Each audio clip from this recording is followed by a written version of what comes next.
అన్య భాషలనే వరం. దాన్ని మనము వృత్తిపరిచి, దాన్ని మనము మాట్లాడే కొద్దీ అన్ని విషయాల్లో కూడా మనం వర్ధిల్లుతాం. అప్పుడు మన విజన్ మారిపోతుంది.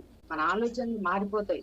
మన ఆలోచనలు అనేవి స్ట్రాంగ్ గా, బలంగా ఆలోచిస్తాం. అది ఏదైనా కూడా ఒక ఫ్రూట్ఫుల్ గా ఉండే విధంగా మనం ఆలోచిస్తాం. మన లైఫ్ ని అటు ఇటు మనం చేసుకోము. స్టేబుల్ గా మనం థింక్ చేస్తాం.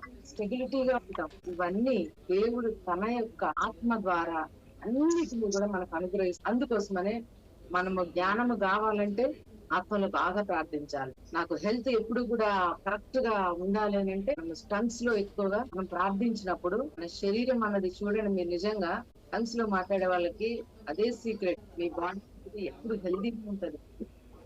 సిక్నెస్ ఉన్నా అది హీల్ అయిపోతుంది. కంప్లీట్ గా మీరు స్వస్థత పొందుకుంటారు. ఇన్ని బెనిఫిట్స్ ఉన్నాయి మనకి. వాటిని ప్రార్థిస్తున్నప్పుడు ఫెయిత్ అనేది చూడండి, మనకు తెలవకుండానే మనం మాట్లాడతాం. మనం భాషలో ఎందుకో నాకు అర్థం కాకపోయినా నేను మాట్లాడతా అని మాట్లాడతాం. మనం దాని ద్వారా మన విశ్వాసం కూడా గట్టిగా అయిపోతుంది.